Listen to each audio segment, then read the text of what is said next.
Hola, les damos la bienvenida al tercer encuentro del coloquio que organiza anualmente APAC, el coloquio 2022, que hemos titulado Contenidos Argentinos para el Mundo. En esta oportunidad, este panel se va a concentrar en pensar la industria audiovisual argentina en números. Nuevamente, el Observatorio Audiovisual Córdoba, Paola Suárez de APAC, convoca a distintos especialistas del campo de estudio y análisis de los fenómenos audiovisuales argentinos para que puedan compartir los últimos resultados, los hallazgos que son necesarios para la toma de decisiones dentro de la industria audiovisual. En primer lugar, voy a dar la bienvenida a Mónica Kirchheimer, que es representante del Observatorio Iberoamericano de la Televisión, de la ficción televisiva. Mónica coordina el capítulo Argentina, ¿sí? Del observatorio.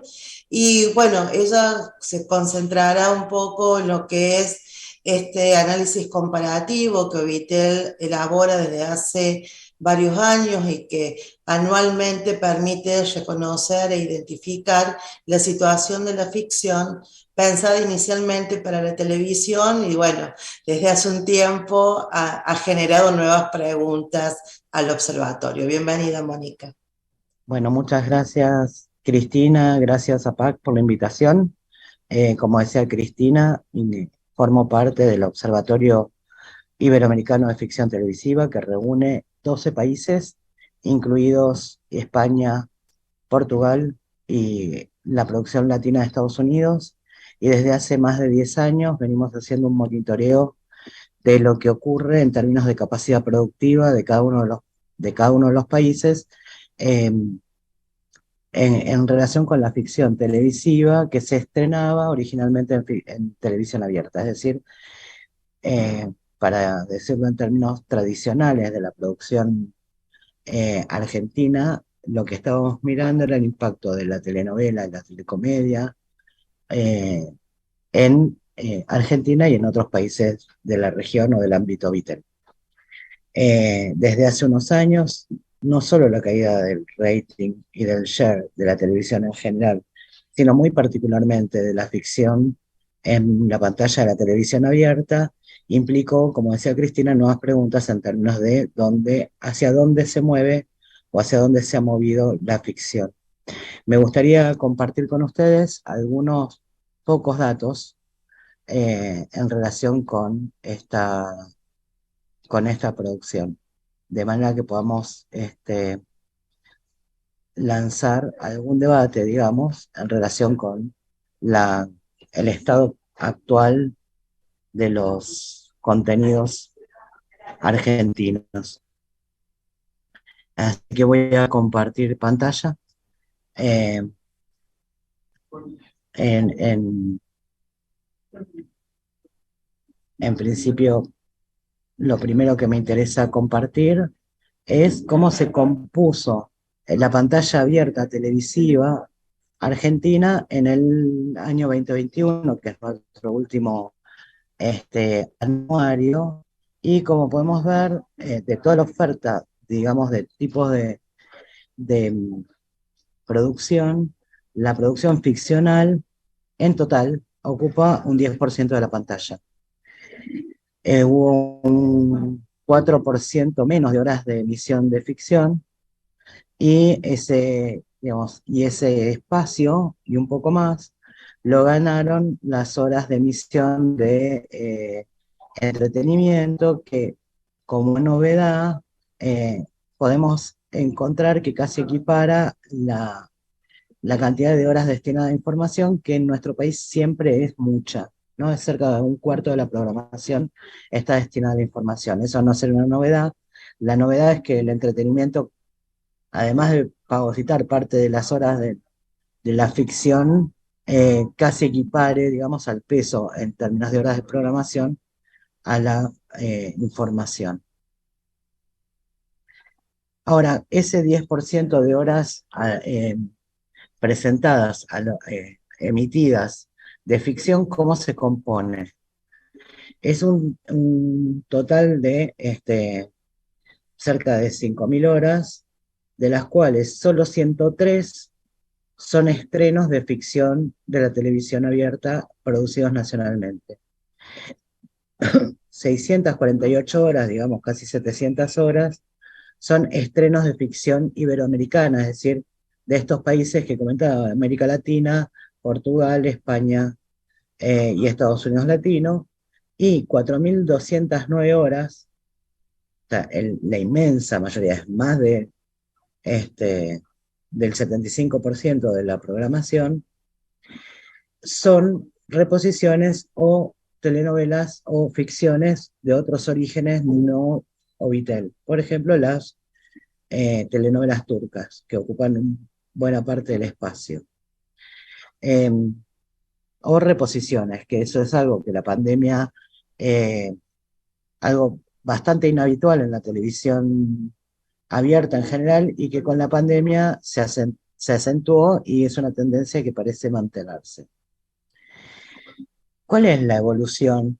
O si miramos en términos de horas, la evolución del último decenio de la ficción nacional. Uno puede pensar que pasamos, digamos, desde el 2011, 2012, de algo más, o un promedio de 1.100 horas de emisión de ficción en total, a 103 horas, digo, a casi cero durante la pandemia y 103 horas en 2021 eh, por la pospandemia. Uno puede pensar la pandemia no solo paralizó los circuitos y las producciones que se venían desarrollando en nuestro país, sino que también favoreció por el encierro y otras circunstancias la adhesión a las plataformas de streaming y de visionado a distancia. Entonces, eso también impuso un nuevo modo, si se quiere, de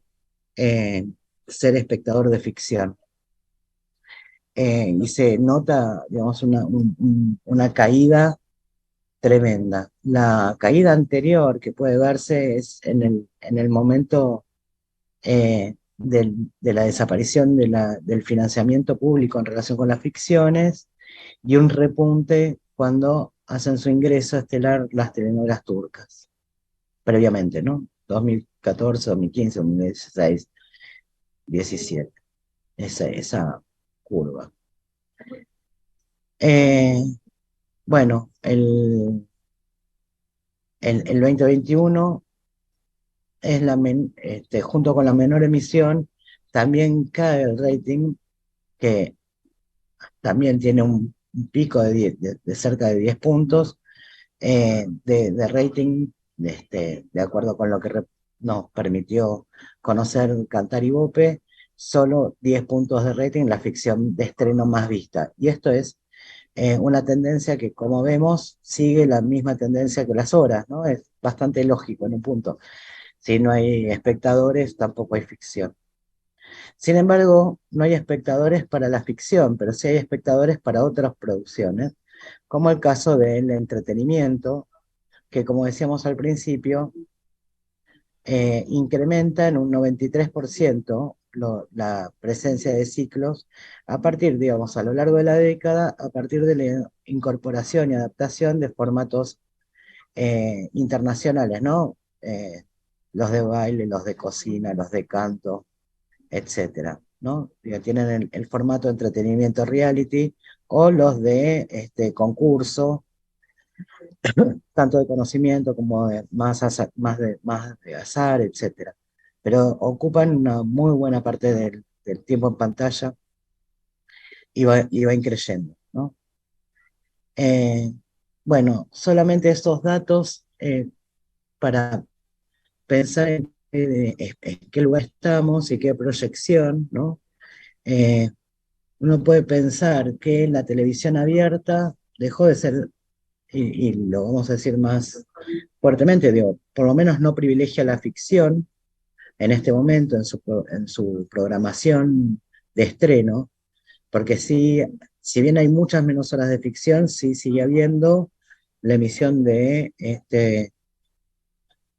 ficciones seriadas o unitarios que estaban disponibilizados por los distintos programas de fomento estatal, sobre todo en la televisión pública, eh, pero sí siguen estando las tardes colmadas de telenovelas de orígenes o de orígenes fuera del ámbito latinoamericano, iberoamericano, y de telenovelas que son de vuelta a reposiciones. Un dato interesante en esto es que este mismo fenómeno lo encontramos en las plataformas, ¿no? Betty la Fea fue una de las telenovelas más vistas durante la pandemia en plataformas de streaming, por ejemplo, entre varias. Y hay un privilegio muy fuerte, digo, por otro lado, en la televisión abierta, del efecto vivo, es decir, de la televisión que está sucediendo en este momento, a partir de los reality shows, el entretenimiento y la información como dominantes de las grillas de producción. La otra cuestión, otro aspecto que me parece interesante pensar, es que esas horas no necesariamente correlacionan con una. Sí, hay una merma de títulos, obviamente, pero también de formatos, ¿no? Las menos horas, a veces con muchos títulos, implican o evidencian este movimiento de formatos de larga duración, yo decía como la telenovela o la telecomedia, formatos de corta duración como la miniserie, la serie voluntario, que antes eran más excepcionales y hoy se volvieron casi una dominante. En este sentido, algo que pasó el año pasado en esta lógica fue que la televisión abierta funcionó como plataforma de venta de las plataformas de streaming. En la televisión abierta se estrenaron simultáneamente con su disponibilización en plataformas distintas primeros capítulos como la serie de Maradona o la de Carlos Tevez, bueno, en fin, ahí funcionó como un llamador, ¿no? Y para mí eso es algo que es interesante, porque implicó una estrategia. Hay algún público todavía que necesita ser convocado desde la televisión abierta hacia el espacio del streaming. De todas maneras, estos movimientos, digamos, suponen un catálogo con un número amplísimo de títulos, de lo cual se nutren en muchos casos en las plataformas de producciones nacionales ya emitidas en pantalla o disponibilizadas de otra manera en las distintas naciones. Es decir, hay también un efecto repositorio, si se quiere, en las plataformas de streaming. ¿Cuáles son, digamos, esta presencia, digamos, constante de las plataformas de visionado a demanda, Netflix, eh, Amazon Prime, Disney, etcétera? Que Flow, incluso, si se quiere, en algún sentido, eh, tienen un efecto, digamos, de sobreabundancia y de catálogo enorme que en algún sentido permite torcerle la mano a cierta oferta ficcional, y no digo solo de la ficción seriada, pero ficcional en general, eh, que programa incluso largometrajes norteamericanos todo el tiempo en la televisión abierta. Ahí, en esta idea de conseguir, digamos, disponibilizar un catálogo muy amplio, la idea de desnorteamericanizar de algún modo, ¿no? Eh, Aunque no es que dejen de estar las ficciones norteamericanas, Disney es solo eso, ¿no? Pero si pensamos en Amazon Prime, en Netflix, en Paramount, en un punto, lo que empiezan a aparecer son esto, ¿no? La idea de que Betty la Fea podía ser una ficción dominante durante la pandemia y habilitar otras estéticas, otras poéticas. Pienso en particular en cierto boom que implicó, por lo menos en Argentina, el noir nórdico o efectivamente, telenovelas coreanas y la narrativa seriada coreana que puede aparecer en estas plataformas. Y de alguna manera, en esta idea del repositorio que decíamos antes, la otra cosa que escapa de alguna manera la lógica habitual de la televisión abierta es la de poder reencontrar con una oferta de ficción nacional que no está disponible o que ya fue, ¿no? Lo que decíamos antes, ya fue estrenado. Ahora, lo que es cierto es que esa ficción, en el caso de Argentina, por ejemplo, no supera el 3% de todo el catálogo de las plataformas. Y ahí aparece la pregunta por la plataformización de la ficción nacional. En 2021 se estrenaron en plataformas más títulos que en la televisión abierta. Y, y esta plataformización, o plataforma, no sé, tiene ese nombre que una palabra imposible, que le puse yo, o le pusimos con Ezequiel Rivero en el observatorio, eh, implica cambiar la lógica del funcionamiento de la industria audiovisual televisiva en Argentina, ¿no? Más allá de las aperturas que puede haber y la descentralización de Buenos Aires como un espacio privilegiado de la producción audiovisual, lo que hace de alguna manera es tomar a esas productoras, no importa su escala, como prestadoras de servicio para plataformas globales. Y en eso, algo que se discutió en el último seminario de Auditel que se llevó adelante en Argentina y que muchos de los actores de la industria plantean es esta idea de, ¿no? Pagamos en pesos lo que vendemos en dólares, ¿no? Hay ahí un trato muy desfavorable para las productoras. Creo que eso ocurre no solo en Argentina, sino en todos los lugares, que además implican una no continuidad, un privilegio de ciertos formatos sobre otros, una precarización bastante importante. Digo, algunas de las ficciones pensadas para Argentina terminaron haciéndose en otros lugares por cuestiones gremiales, por ejemplo, o cuestiones temores a cuestiones gremiales, ¿no? Y en este sentido, el tipo de productos que estamos encontrando en las plataformas y probablemente realizando y que sean parte de lo que le interesa a la plataforma comprar de nosotros, sean productos muy poco variados. Habitualmente la Argentina presenta historias de violencia, corrupción, marginalidad. Pensemos en eh, El Reino, por caso, que reúne todos los condimentos de una serie plataformizada, digamos, ¿no? Del marginal al reino, es cierto que es menos violenta, pero no deja de estar la corrupción, la marginalidad, la violencia, etcétera. Y creo que el desafío es pensar cómo encontrar un equilibrio entre las nuevas lógicas del mercado y las lógicas productivas que permitan, ¿no? Y que desafían, digamos, no solo de la diversidad narrativa, que eso puede empezar a aparecer de distintos lugares, eh, y sobre todo en plataformas menos mainstream, pero sí el desarrollo de la sustentabilidad en la producción audiovisual en esa lógica hoy gobernada por las plataformas, que secundariza otros espacios, que sigue teniendo espectadores, ¿no? Digo, para poner un caso, una propuesta tan poco producida como no, en términos de los valores de producción estéticos poéticos que trae la ficción, como Gran Hermano, hoy pone a la televisión en números de rating que no veía hace fácil 10 años. Entonces, el público está, el asunto es cómo llamarlo, ¿no? ¿Cuál es? O, o, o preguntarnos si finalmente la televisión abierta no será, como le pasó alguna vez a la radio, un espacio que privilegie los espacios de la televerdad, por así decir, y se desentienda de la función social de narrar historias. Bueno, desde ya muchas gracias y estoy aquí disponible para cualquier comentario o inquietud.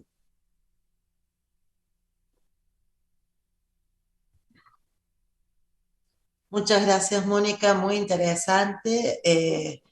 Este recorrido que se viene haciendo sistemáticamente desde Orbitel y que permite ver no solo ciertas tendencias, sino también poder dar desde una mirada global una lectura interpretativa de estos acontecimientos que no solo pasan en Argentina, sino que están impactando en la realidad de la producción audiovisual de ficción a nivel de Latinoamérica, como así la comunidad también hispana en Estados Unidos y en Europa. Bueno, muchas gracias.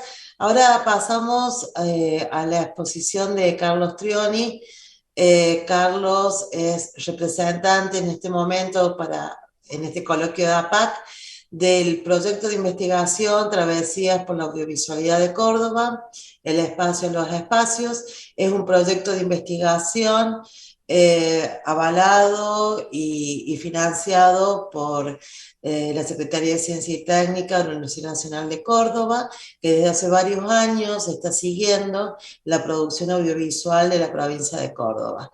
Bueno, muchas gracias, Carlos. Bueno, muchas gracias Cristina por la presentación, muchas gracias también por la invitación a formar parte de este coloquio y poder compartir y comentar con todos ustedes acerca de este trabajo que estamos llevando a cabo con nuestro grupo de investigación, en el cual básicamente nos estamos, o nos centramos, ¿no? En analizar y investigar sobre la producción de largometrajes en Córdoba. Para eso hemos elaborado lo que nosotros comúnmente denominamos una lista o un listado, del cual más adelante les voy a comentar sobre cómo es que llegamos a él y para qué nos sirve y para qué lo utilizamos, pero es un listado que incluye desde el año 2010 hasta el 2022 más de 145 largometrajes realizados en Córdoba, en nuestra provincia.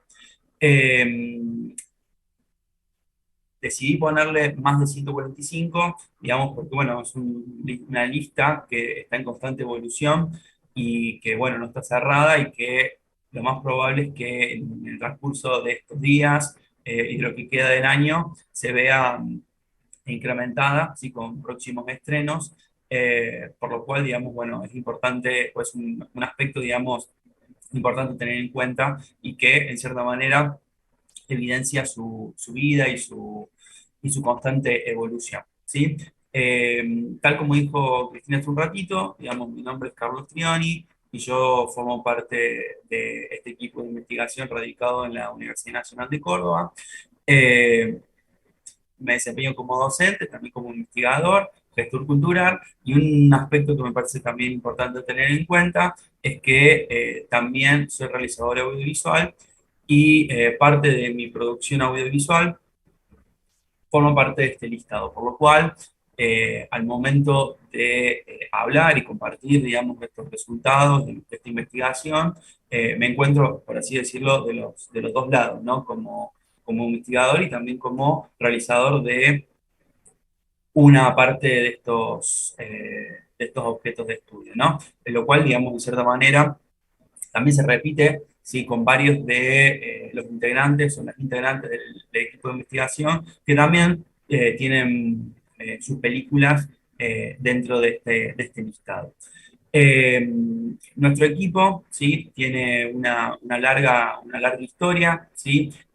Comenzó primero analizando la producción audiovisual en un rango de un periodo de tiempo del 2010 al 2013, luego ese rango se amplió hasta el 2015 y hoy en día hemos bautizado o hemos denominado a nuestro equipo con el nombre de Travesías por la Audiovisualidad de Córdoba, el espacio y los espacios, y que incluye toda la producción audiovisual desde el 2010 al 2020. Cuando hablo de toda la producción, no solamente me refiero a los largometrajes, sino que también hay todo otro espectro del audiovisual que tiene que ver, por ejemplo, con la animación, el cortometraje, la televisión, pero que bueno, en este caso, en esta presentación que tiene que ver con este dispositivo, este listado, solamente es una parte de lo que hace este equipo de investigación y que se aboca a básicamente los largometrajes de ficción y tanto de ficción como de documental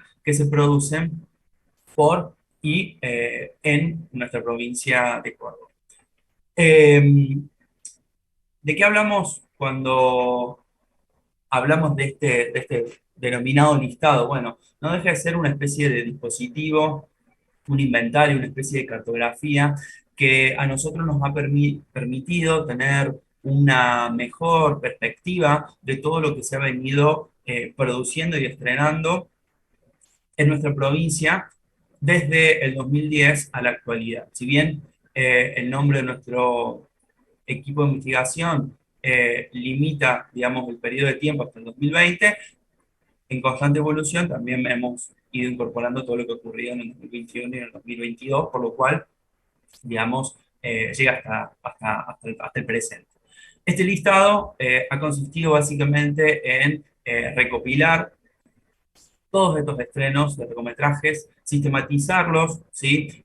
Clasificándolos por género, por año, por distintos tipos o sistemas de producción, ya sea sistema Inca, sistema de producción independiente, y luego ordenar esa información para luego socializarla, ¿sí? Porque el fin de todo ese listado, ese inventario, no es que esos datos queden depositados o guardados ahí, sino precisamente darlos a conocer y con eso dar a conocer un fenómeno particular que es la explosión, ¿sí? De producción audiovisual que está ocurriendo en nuestra provincia. Y con eso intentar eh, descifrar de una determinada manera qué es lo que llevó a que esa explosión ocurra y qué consecuencias tiene esa explosión, por así decirlo, ¿no? ¿Qué tipo de películas se hacen? ¿De qué manera se hacen esas películas? Y en cierta forma, cómo eso influye en nuestra sociedad, ya sea también en términos productivos, económicos y sobre todo culturales. ¿De qué manera este listado, ¿sí? Vio a la luz? Bueno, en el año 2018 hicimos una publicación en la revista Toma Uno, que es una revista eh, académica de la Facultad de Arte, que está destinada básicamente al análisis del cine o los medios audiovisuales. Y en ese momento hicimos una primera presentación de este listado que incluía toda la producción que había ocurrido, que se había producido desde el 2010 al 2015, ¿sí?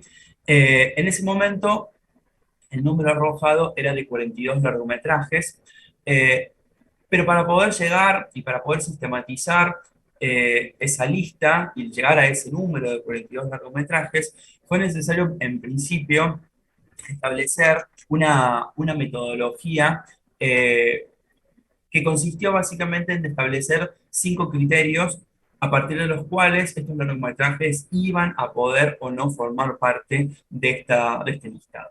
El primero tuvo que ver con la duración. Eh, Obviamente, a lo largo y ancho del mundo y de la historia, han surgido distintas definiciones en relación a cuál es la duración que tiene un largometraje. Finalmente, bueno, tomamos la decisión de cernirnos a los 60 minutos como mínimo, ¿sí? Y ese fue el primer criterio a tener en cuenta. Luego tuvo que ver con el lugar de estreno. Y no nos referimos a un lugar geográfico, sino más que todo a una cuestión que tiene que ver con el espacio, ya sea salas de cine, festivales, es decir, espacios legitimados, digamos, para el estreno de las películas.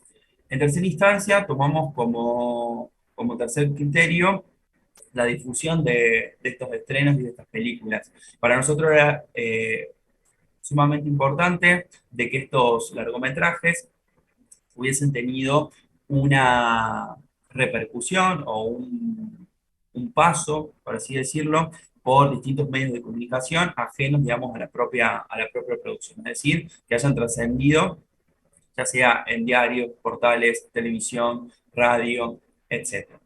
El cuarto criterio tiene que ver, digamos, con el periodo de estreno, que es el que les había comentado anteriormente, que tiene que ver de 2010 a 2015.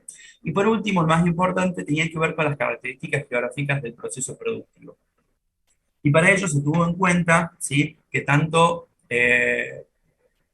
la persona encargada de dirección, guión y producción, que son por lo general las personas a las cuales se les asigna el carácter de autoría de una obra audiovisual, hubiesen o vivido, estuviesen viviendo como mínimo en un periodo de 2 años en la provincia de Córdoba, que se hubiesen formado aquí en la provincia de Córdoba, en alguna universidad de forma, o en algún espacio no formal, y por último, de que estas personas hubiesen producido previamente alguna obra audiovisual también acá en la provincia, ¿sí? Luego de pasar por una especie de filtro, que eran estos criterios, dimos como resultado esos 42 largometrajes. Pero, como les contaba anteriormente, este listado está en constante evolución, y así fue que el año pasado, en el 2021, nuevamente hicimos una publicación también en la revista Toma 1 de la Facultad de Arte de la Universidad Nacional de Córdoba, en el cual aquí, en este caso, digamos, ampliamos la muestra y pasamos del 2010 a 2015, ahora hasta el 2020. Para sorpresa de todos nosotros, o no para sorpresa, sino felicidad, digamos, ese número que pasó de 42 a 122 largometrajes. En este caso, digamos, a diferencia de lo que había ocurrido en el anterior listado, que era un poco más escaso y la producción, en cierta manera, se presentaba de forma más aislada, ¿sí? Y sin determinada vinculación entre sí, este nuevo listado dio cuenta de un crecimiento superlativo, diverso de la producción, y que sobre todo demostró una complejidad en el entramado de estos largometrajes, no solamente en lo que tiene que ver con las formas de producción, sino también con la calidad, digamos, artística o comunicacional de estas obras, ¿no? Es decir, hubo un salto no solamente cuantitativo, que es bastante claro en torno, digamos, a ese número, 42 y 122, sino que ese aumento también fue cualitativo, ¿no? Un aumento de calidad significativo. Una de las cosas más importantes a tener en cuenta en ese nuevo listado es que las políticas públicas de apoyo a la producción audiovisual tuvieron un papel fundamental para que ese número se viese incrementado. Por un lado, ¿sí? Coincide con el surgimiento del polo audiovisual de la provincia de Córdoba y todo su apoyo a la producción local.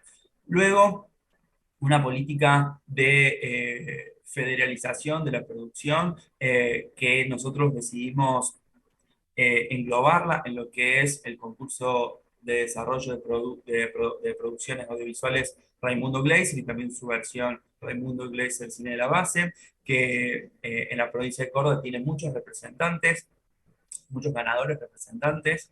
Y por último, también dejar en claro, ¿no? Toda la vasta producción que tiene que ver con el cine realizado en las escuelas de cine, ¿sí? En los ámbitos académicos y universitarios, que es mucho, que además tiene sus propias formas de producción. También destacar el cine independiente y autogestivo, que sigue siendo muy importante en ese número, ¿sí? Sigue siendo, digamos, un gran porcentaje de esos 122 largometrajes los realizados de forma autogestiva, y así también eh, el florecimiento del cine comunitario también como, como otro cine, digamos, de mucha relevancia en en esa cifra que estamos mostrando ahí. Eh, lo interesante a tener en cuenta, digamos, de, esto, de este listado que con el que nosotros trabajamos, es que lo más importante, como decía hace un ratito, es hacerlo público, socializarlo, pero sobre todo que no deja de formar parte o no deja de conformarse como una especie de materia prima, de insumo para que nosotros, y quien quiera utilizarlo, ¿no? Nosotros, digamos, los miembros del equipo, podamos empezar a realizar distintos cruces eh, y realizar distintas vinculaciones entre estas películas y estas producciones.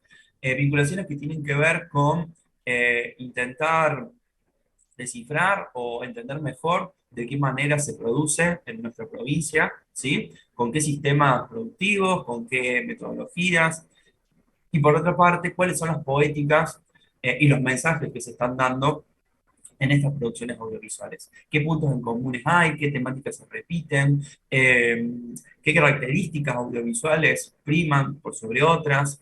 ¿No? Y eso, en cierta manera, nos ayuda a entender mucho mejor cómo es el cine que se está haciendo, que estamos haciendo en nuestra provincia, Y bueno, nada, como para ir cerrando, sumamente importante entender que es una lista que está en constante evolución y proceso y que va a ir creciendo, que quizás en algún momento también se vea modificada por algunos de estos criterios que nosotros habíamos mencionado anteriormente, ¿no? Que la propia producción demande que esos criterios se revean y eso haga que ingresen nuevas películas, que otras salgan, ¿sí? Pero lo importante es entender que esa lista va creciendo, ¿sí? Eso nos da mucha felicidad. Eh, Así que, bueno, eso, dejarlos con ese último dato de las 145 películas que tenemos hasta ahora. Bueno, muchas gracias, Carlos.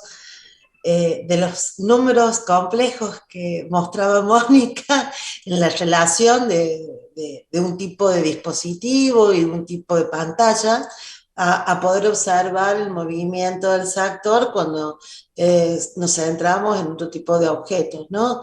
Que como bien planteaba Carlos, está focalizando en la cuestión de la producción local, eh, y que siempre representó, desde la sorpresa grata, por supuesto, un elemento central para la discusión también de las políticas públicas, porque especialmente con estos datos que compartía Carlos, se puede observar de qué manera la política pública aparece en distintas cuestiones, ¿no? Aparece desde los espacios quizás más marcadamente especializados en el tema, como puede ser el INCA, como es el Polo Audiovisual Córdoba, como entidad específica del sector, pero también a través de tu tipo de políticas que desde nación o a nivel más regional también fomentan el desarrollo cultural, porque también se liga, por ejemplo, muchas veces proyectos extensionistas de las universidades públicas en particular, con la producción, por ejemplo, del cine comunitario. Entonces, hay esos cruces que van dando cuenta del carácter subjetivante de la política pública y de la necesidad de su complejización, desarrollo, para avanzar sobre distintos sectores. Bueno, finalmente, en, en representación de APAC, espero que se esté viendo correctamente. Eh, no, esperen que elegí mal. En representación de APAC, quiero mostrar algunos datos que dan cuenta de un trabajo que hicimos desde el Observatorio Audiovisual Córdoba de APAC, para la Federación Audiovisual Argentina, en el marco de un proyecto que respondía a una de las líneas de financiamiento, que es el Gestionar Futuro del Ministerio de Cultura de nuestro país. El informe, que muy pronto va a estar de manera completa circulando, de ese amplio informe hemos extraído para compartir en el coloquio de hoy eh, algunos datos que hacen a los procesos de descentralización de la producción audiovisual, generando algunos lineamientos tal vez no contemplados previamente a la hora de pensar el audiovisual regional en Argentina. Eh, cuando uno piensa, cuando uno piensa producción,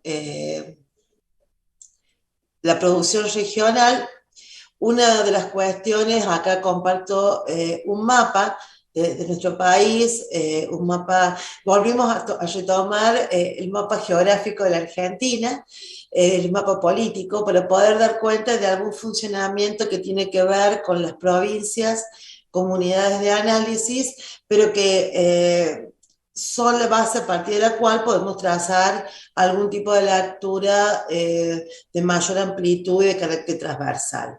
En este estudio, y por una definición metodológica para el resguardo del comparativo, se dejó afuera a la provincia de Buenos Aires, se dejó afuera también la ciudad autónoma de Buenos Aires. Es decir, que los datos que se están proporcionando están teniendo en cuenta a 22 provincias de nuestro país, de forma tal que el sesgo que se produce al incorporar a tanto a Cava como a provincia de Buenos Aires nos ciegue a la hora de ver algunos datos que tienen que ver con el desarrollo también diferenciado del audiovisual en los territorios argentinos.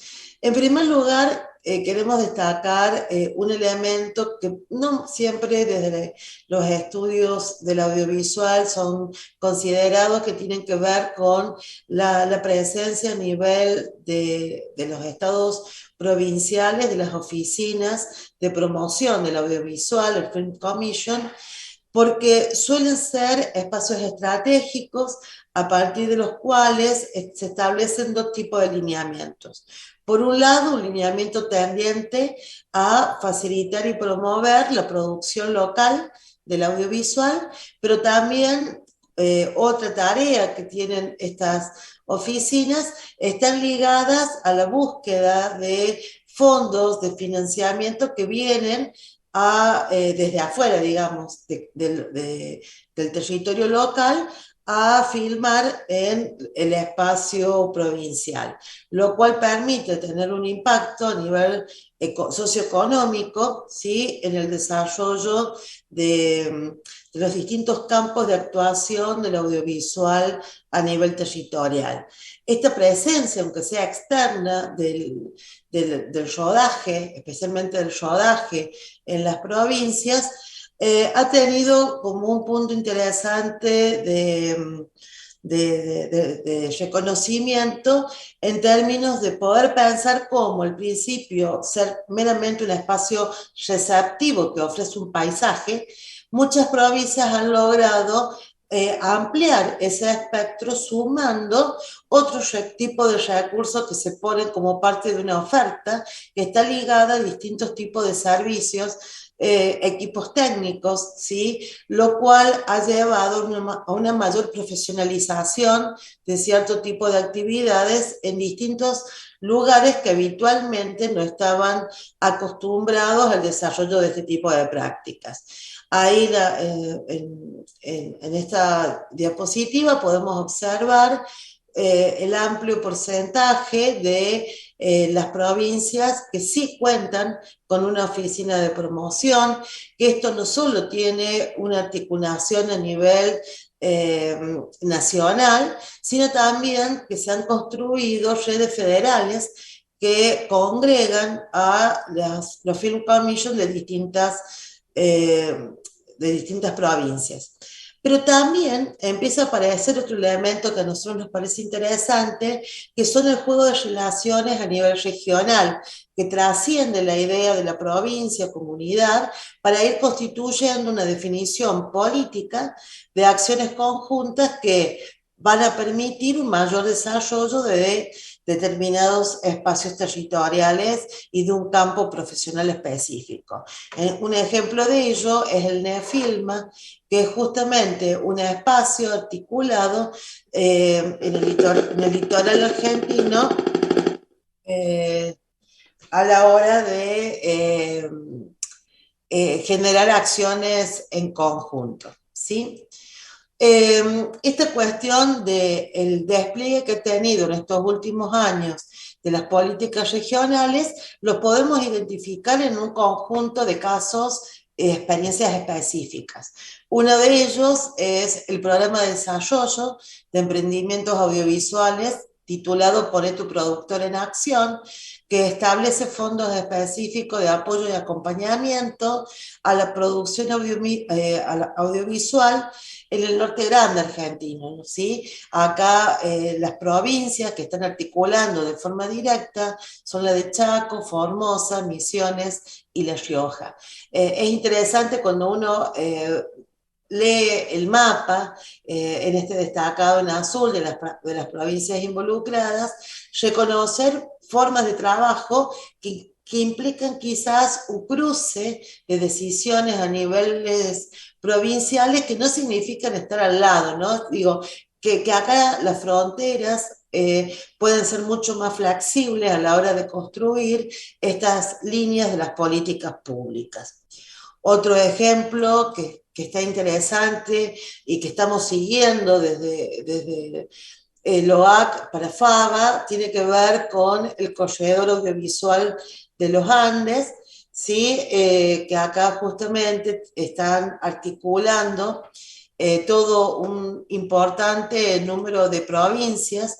Esto es un corredor que empieza a constituirse en diciembre del año 2021, o sea, es interesante ver lo reciente, ¿sí?, de este trabajo, y que justamente establece pautas de trabajo colectivo y conjunto, colaborativo, entre las distintas regiones del oeste del país, mostrando realidades muy heterogéneas que implican, ¿sí?, a provincias que habitualmente están ubicadas en términos geosimbólicos y geoespaciales, como el NOA, como Cuyo y como Patagonia.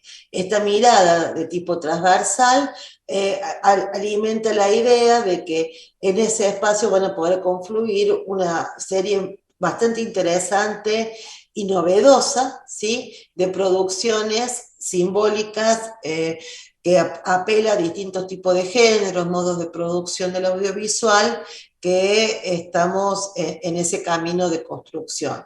Otro caso, pero que no tiene tanto que ver con la idea de la producción, del fomento de la producción, pero sí a la exhibición, que es otro elemento central a tener en cuenta como una vacancia en el estudio de lo que sucede a nivel del audiovisual regional, tiene que ver con este convenio de exhibición en festivales de cine que se firmó en agosto de 2021 entre representantes de festivales de las provincias de Chaco, Corrientes, Formosa y Misiones, de muestras de trabajos que van pasando, ¿sí?, pertenecientes a producciones de cada una de estas provincias, que va pasando en los festivales Huacará 100% regional, NEA Celo Corto, Vera en Corto y Festival Lapacho, que son los más representativos de cada una de estas provincias. Finalmente, algo que tiene como más antigüedad en el espacio de lo georregional, tiene que ver con el corredor audiovisual argentino, con una presencia más fuerte en este caso de las cámaras audiovisuales, y en este caso un corredor que involucra representantes de las provincias de Corrientes, de Córdoba, Santa Fe, Tucumán, Mendoza y Ciudad Autónoma de Buenos Aires. De esta manera, la idea de lo que queríamos compartir en el coloquio tiene que ver con seguir avanzando en esta idea de la producción regional.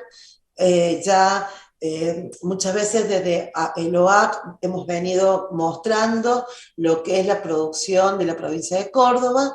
Ahora con este estudio para FABA y con todo este caudal de datos que estamos poniendo a disposición y a circulación muy prontamente en un informe amplio y completo, tiene que ver con redefinir algunas discusiones que hacen a el audiovisual regional argentino, que también requiere este tipo de diálogo e intercambio.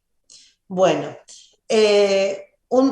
una pregunta transversal para Mónica, para Carlos, como para que podamos hacer una pequeña conversación de los números que estamos mostrando, pero también de las realidades que se están poniendo en juego, que tiene que ver con la importancia que ha tenido la figura de los observatorios o los lugares de la investigación en las universidades, en los espacios académicos, para dar cuenta de la fisonomía de estas producciones.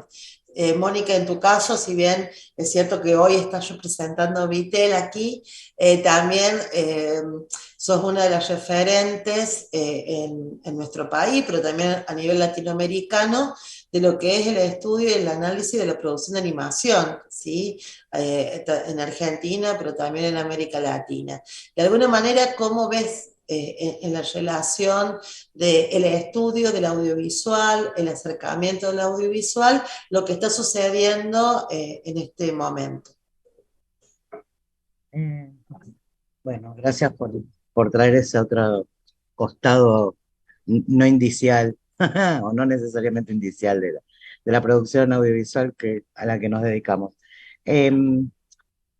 A ver, entiendo que la pregunta por las condiciones de materiales de posibilidad de trabajo en el sector y de la forma en la que el mercado los distintos segmentos de posibilidad, digamos, de producción, distribución, consumo de la producción audiovisual, en los últimos años ha cambiado de manera, digo, se ha transformado y ha dado vuelta completamente. Yo decía, bueno, al final de mi presentación y a partir de los números que veíamos y de cierta lógica del pensar el mercado como un todo, que hay unos desafíos, no solo de la producción, sino también de pensar qué producción, para qué públicos, en qué lugares, de qué modos, etcétera.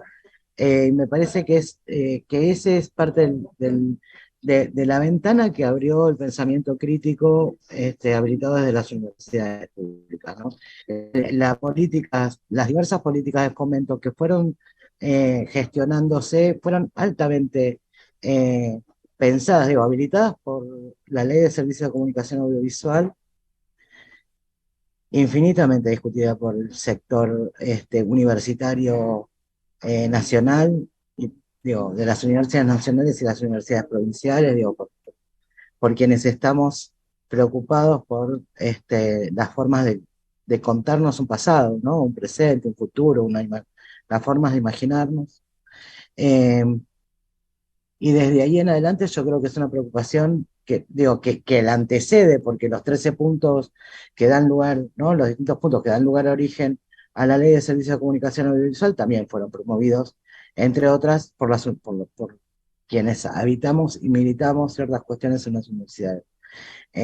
No técnicamente, pero quiero decir, es posiciones institucionales también las que lo llevaron adelante.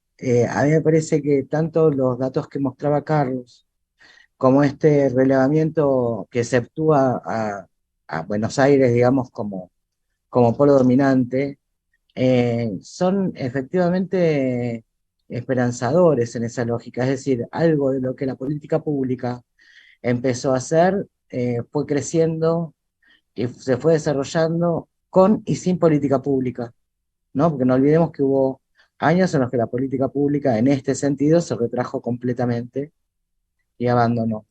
Y bueno, desconozco el estado estrictamente contemporáneo del financiamiento y a pesar de que hay algunos concursos y demás, no es la misma situación que la del momento de desarrollo de las universidades como productoras de contenidos regionales, ni locales, ni de los canales locales, ni de ese primer momento, digamos, orientado plenamente hacia el fomento. Lo que sí creo es que esa producción no está hoy suficientemente evaluada, valorada, distribuida, visualizada. eh, no sé, de alguna manera los espectadores no están demandando esa producción a nivel nacional, ¿no? Es algo que ocurre y ocurre local y regionalmente, pero todavía no logramos armar espectadores de algo que no sea Gran Hermano, insisto, ¿no? Como sincretismo nacional, ¿no? Eh, Ahí hay algo que me parece que también empieza a ser para nosotros una tarea pendiente para retomar y avanzar. Sí, totalmente de acuerdo, Mónica. E incluso nosotros en otros coloquios de APAC observábamos como en investigaciones locales de la provincia de Córdoba, a partir de encuestas aplicadas a productoras de Córdoba, cómo empezaba a aparecer y a dibujarse dos orientaciones, ¿no? Una hacia la exportación y otra hacia la coproducción, que se ligan mucho a la hora de poder pensar el crecimiento del sector, corriéndose de las fronteras habitualmente con las que muchas veces se limitaba su capacidad productiva y que justamente en ese crecimiento, que un poco los datos que mostraba Carlos a nivel del largometraje, quien está en el campo de la industria, tiene claro que los números de largometraje producido y estrenado en 5 años o en 10 años son realmente significativos a la hora de ponerlo en relación, que eso también ha llevado en confluencia y en articulación territorial, político, regional, a poder trazar las fronteras de exportación hacia, no solo hacia países hermanos, ¿sí? Sino también hacia países europeos. Y hemos hablado con vos, Mónica, bueno, como hay casos extraños, bueno, en los coloquios APAC ha aparecido muchas veces el caso de la chica que limpia, ¿sí? Que es un caso emblemático, que Total. va mostrando esa influencia, ¿no? Esa particularidad en donde se cruza la política pública, el desarrollo y el crecimiento de un sector y la capacidad de ordenamiento y planificación a nivel de la producción para poder pensar acuerdos, ¿sí? Internacionales. Entonces, hay ahí algo que evidentemente está en desarrollo, generándose que la lectura atenta que se va promoviendo desde los observatorios como espacio prioritario y especializado, como el espacio de los marcos institucionales de la universidad. Carlos, invadimos ahí nosotros. No, solamente, digamos, aportar que quizás este número, que en un principio parece simplemente eso, un número, en cierta manera viene a conformarse, me parece, como un testimonio o una prueba tangible de un cambio, ¿no? Que está ocurriendo y que a veces es necesario comprobarlo para que esto que se está percibiendo, que nosotros como realizadores o como investigadores del área o del tema estamos percibiendo, bueno, poder, digamos, materializarlo en un dato concreto y tangible. Y que ese número, además, me parece que, aparte de todo esto que yo les venía comentando, digamos, que nos permite entender mejor cómo es nuestro cine, son o es un argumento eh, para seguir bregando por más y mejores políticas públicas en relación, digamos, a el apoyo del audiovisual. No solamente a nivel nacional, no solo a nivel provincial, sino también a nivel local. Es importante, digamos, que cada uno de los estados o los municipios también se empiecen a involucrar, digamos, en la producción de una u otra forma. Obviamente, digamos que no es lo mismo una ciudad grande como lo es la ciudad de Córdoba, quizás otras ciudades más pequeñas, ¿no? Pero de una u otra forma, esa participación puede ser cada vez más grande y seguir colaborando, digamos, para ese engranaje de los tres niveles y poder seguir eh, fomentando la producción. Igual de todas formas también me quedo con una cosa que decía Mónica, que en relación a el rating de la televisión, que también se puede trasladar a qué ocurre, digamos, con nuestras películas cordobesas en relación a la taquilla, ¿no? Bueno, obviamente que digamos, desde la pandemia a esta parte hay que hacer como otra lectura y otro análisis sobre lo que está ocurriendo con la taquilla, porque se ha visto mermada no solamente en la producción de largometrajes argentinos y por ende también locales, sino en su conjunto, digamos, hasta las grandes producciones de Hollywood han visto sus números de espectadores caer. Pero es importante encontrar o que estas políticas públicas no se concentren solamente en la producción o la coproducción o la venta, como recién también vos nombrabas, Cris, sino que también esas políticas tengan que ver con de qué manera se pueden llegar todas esas películas a los distintos públicos. Tendrán que ver, digamos, con la creación de una red de salas, no lo sé, es una opción. Tendré que ver, digamos, con apoyos, digamos, o más apoyo a festivales o espacios como muestras en los cuales, digamos, se proyecten estas producciones. También puede ser. Tendrá que ver, digamos, con la participación de la televisión también. es otra opción, ¿no? Pero sin lugar a dudas hay una gran cantidad de películas, ¿sí? Que se están desarrollando acá en nuestra provincia, estas 142 películas que muchas veces son desconocidas por el público. Y lo más curioso es que muchas veces también ocurre que, contrario a ese prejuicio que hay de que el cine argentino es malo y no nos gusta, y también se puede ver trasladado a el cine cordobés es más malo y me gusta menos, ¿sí? Muchas veces el público que se encuentra con esas películas se sorprende. Así como nos sorprendimos nosotros gratamente con ese número, con ese 145, primero con ese 42, luego con ese 122 y ese 145 del día de hoy, también ese público se sorprende a ver historias muy interesantes, pero sobre todo, que es lo que a mí me parece lo más curioso, es que el público se puede descubrir en esas películas, puede descubrir en su propio espacio, su propio territorio, puede verse referenciado de una u otra manera, ¿no?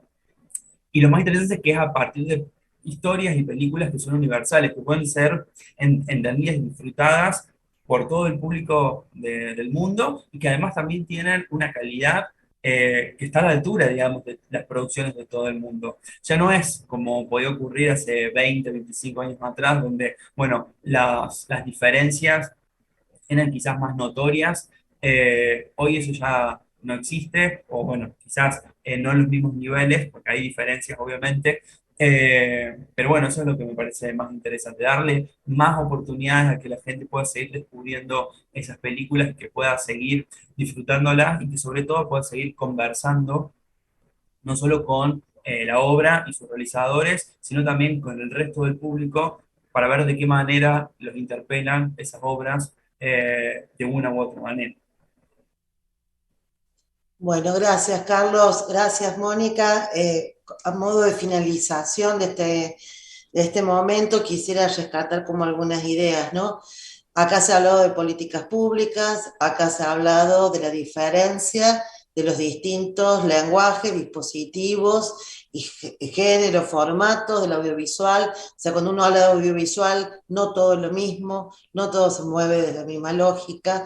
Acá también se ha hablado de la importancia de poner en cifras, de poner en datos esa realidad del fenómeno para que podamos tomar una posición fundada en la realidad y en la lectura de la realidad. Acá también se ha hablado de la necesidad de trabajar sobre la exhibición. También se habla del territorio, un territorio que va tomando como distintas formas, que ya no está tan recortado ni tan físicamente delimitado, sino que justamente estamos frente a distintos tipos de conceptualización, incluso de esta idea de lo federal. Acá también se ha hablado de la necesidad de hablarle a los públicos y de poder pensar políticas de llegada a las audiencias y a los públicos para construir desde ese lugar un espacio mucho más democrático, mucho más accesible, mucho más enriquecido, en donde el arte, la cultura, la comunicación puedan darse con mayores diálogos y con mayores posibilidades de crecimiento a nivel social y cultural. Bueno, muchísimas gracias Mónica, Carlos. Hemos finalizado este panel de la industria audiovisual en números. Nos vemos.